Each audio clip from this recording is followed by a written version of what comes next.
लड़की बड़ी अनजानी थी, सपना थी, सच थी, कहानी थी। नमस्कार, मेरा नाम अनूप नारायण सिंह है और आप सच टॉक्स को देखना प्रारंभ कर चुके हैं। जिस तरह से आपने इंट्रो सुना, ये प्रेम कहानियों में होता है। लड़की का नाम मुस्कान था, पश्चिम बंगाल के जलपाईगुड़ी की रहने वाली थी।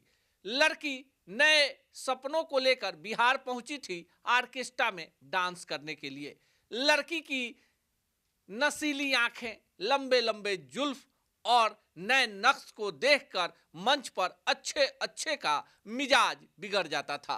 पर लड़की को प्यार हो गया जनता बाजार थाने के मयंक से। मयंक ने लड़की को हीरोइन बनने का सपना दिखाया। अब कहानी यहीं से शुरू होती है।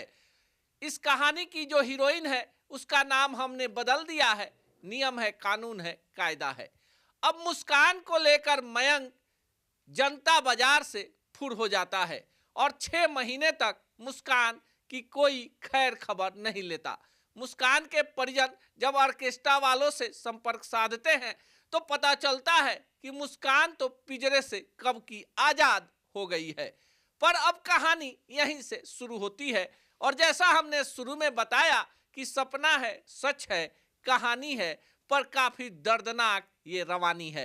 मुस्कान वापस लौटी तो हीरोइन तो नहीं बन सकी, पर अब मां बनने जा रही है। मयंक का कहीं अता पता नहीं। उत्तर प्रदेश के बलिया में ले जाकर मयंक ने मुस्कान के साथ वो सब कुछ किया जो सभ्य समाज में शादी के पहले वर्जित है। आपको बता दें कि इसी कांड में एक एनजीओ ने बड़ी पहल कर दी और उसी के आधार पर छपरा में धाएं धाएं छापेमारी शुरू हो गई।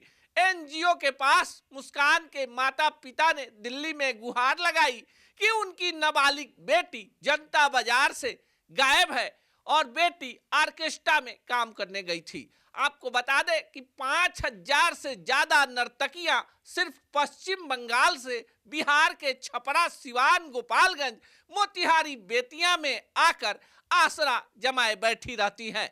लगन के दिनों में ऑर्केस्ट्रा ग्रुपों की चांदी होती है।